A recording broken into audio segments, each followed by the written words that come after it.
Hey everybody, welcome back to the channel. Wanted to show off a truck that I picked up, and most people hate it, but I got a good deal, and well, hopefully I won't hate it. Let's check it out. You've probably seen my gooseneck trailer in some of my earlier videos. It's a 32-foot gooseneck with monster ramps on it, made by Lamar. Weighs about 8,000 pounds with all the chains and binders and everything in it. And my poor F350 gets to pull it. And I'm sure you've seen my F350 in previous videos. Unfortunately, to pull the gooseneck trailer, I have to pull the camper shell off. It's a huge pain in the butt. Not to mention a single wheel truck. I'm limited on legal capacities, and it's borderline abusive sometimes with some of the stuff I have to haul with it. I decided that upgrading to a newer truck is a little bit on the expensive side, so I was looking for other options. That's when I came up with this. This is a 2010 International 4400. It has the MAXXFORCE DT engine, which is the best of the awful MAXXFORCE engines that International put out. They are not well liked. They have emissions systems that make the truck fairly unreliable. This is the DT, so it is the next generation of the DT 466, although they no longer really called them a DT 466 because it is slightly different. It uses EGR, just like the previous version. However, the MAXXFORCE version adds a diesel particulate filter and a dose. So these trucks can be picked up at auction for really cheap, and it's nice, but it's also unfortunate because most of them end up getting parted out and scrapped because no one wants to deal with the pain in the butt emission system. One nice thing about these is, while everyone else, like Cummins, was going to DEF, International kept the EGR system, so there is no DEF on this truck like there would be a Freightliner, Kenworth, or Peterbilt of its age. But I decided to bid on this thing, and since I did get it fairly cheap, I thought, well, I'll take the risk and see if I can't fix it. It was sold as inoperable. So I had to have it hauled home. A friend helped me out with that, and I have been working on trying to get it running. I did put some aluminum wheels on the front. I have aluminum wheels for the back, but I'm holding off with that until I make it function first. So the truck is in actually very nice shape.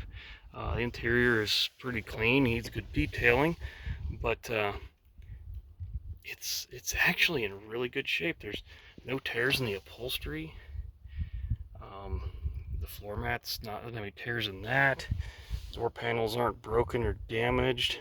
It does have manual crank windows and a lot of the basic things, but it even has a brand new radio in it. It still has a plastic on the radio, which, not to say I won't swap it out anyhow, but the option's there. Cruise control, Allison 5-speed automatic, and this is the 3000 series. It was also available in a 6-speed, but 6th gear is locked out on this truck, so the top speed is fairly low. I'm going to be working with the dealer to try to get 6th gear unlocked once I have this thing fully operational. It does have the nice overhead console, which is kind of cool. Air ride seat on the driver's side, fixed seat on the passenger side. I've got some inner fenders and air cleaners and parts in here because there is engine problems. So like I said, the MAXXFORCE DT is based on the DT 466, but it does have emission stuff. These right here are EGR coolers. There's one on each side. This started in the 2005 model year. They did add EGR coolers to it, so even the previous edition of DT 466 does have those EGR coolers and the EGR valve that you see right here. However, they didn't have the particulate filter and all the exhaust sensors. And speaking of EGR coolers, they are a big fail point on these, even the previous version, because they use the same EGR coolers. Over time, with heating and cooling cycles, the passages inside here crack, and when they crack, they allow coolant into the incoming EGR air into the engine, and it can do some bad stuff. Not only that, but it can damage the diesel particulate filter and the dosing unit downstream. Something to look for if you're looking at one of these. You can check the coolant in the coolant bottle. This is nice and pink and clean, showing that it has good EGR coolers on it. According to the records that I got from the previous owner before it went to auction, they did say that they just put new EGR coolers on it recently, which at first I was excited because problems were fixed, so I thought, but they were fixed, but the results of those problems were not all resolved. I did have high hopes that this thing would be an easy fix, and unfortunately, what I have found was the turbocharger is not free spinning, so it does need rebuilt, which it's already a rebuilt turbo. This truck only has about 245,000 original miles on it, which seems to be quite a bit of problems for a low miles truck. However, the truck itself is in pretty good shape. You can see the other EGR cooler here on this side. You've got a hot side and a cold side. I believe this would be the hot side on this side, cold side's on the other side. It flows up this tube across to the other side after it's cooled over here. And I had been hoping for an easy fix with this thing. I had assumed that maybe the injection pressure from the high pressure oil pump was low or something of that nature, a common sensor or valve related electronic fix. Unfortunately, this thing has no codes, so I did a whole lot of troubleshooting only to find out that I don't have enough compression to run. So what I'm assuming happened, which is a pretty good guess, when those EGR coolers failed, all the coolant that went through the exhaust didn't get caught early enough, and it did plug up the DPF and the dose, so those will need changed out. And also, when that happens, all that coolant circulates back into the engine, and it washes the cylinder walls and wears the sleeves and piston rings really bad. So I believe this does not have much compression, doesn't have enough compression to even run on ether.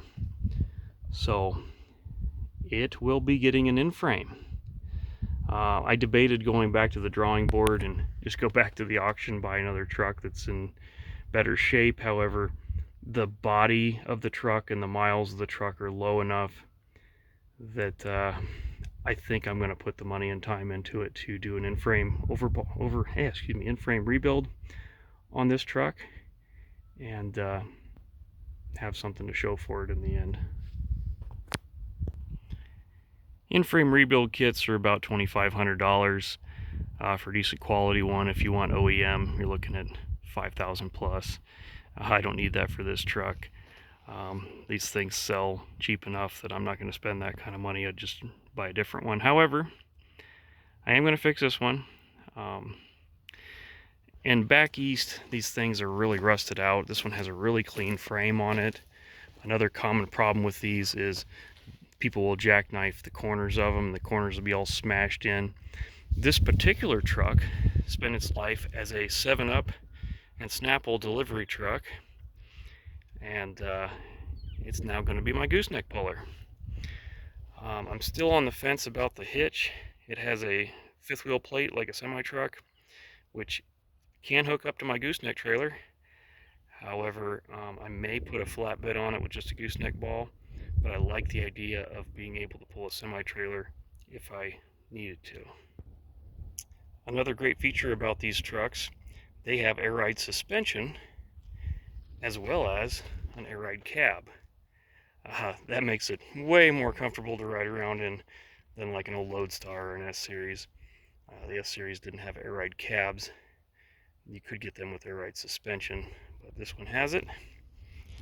The rear tires are recaps. I'll probably upgrade them at some point after I get the aluminum wheels on there.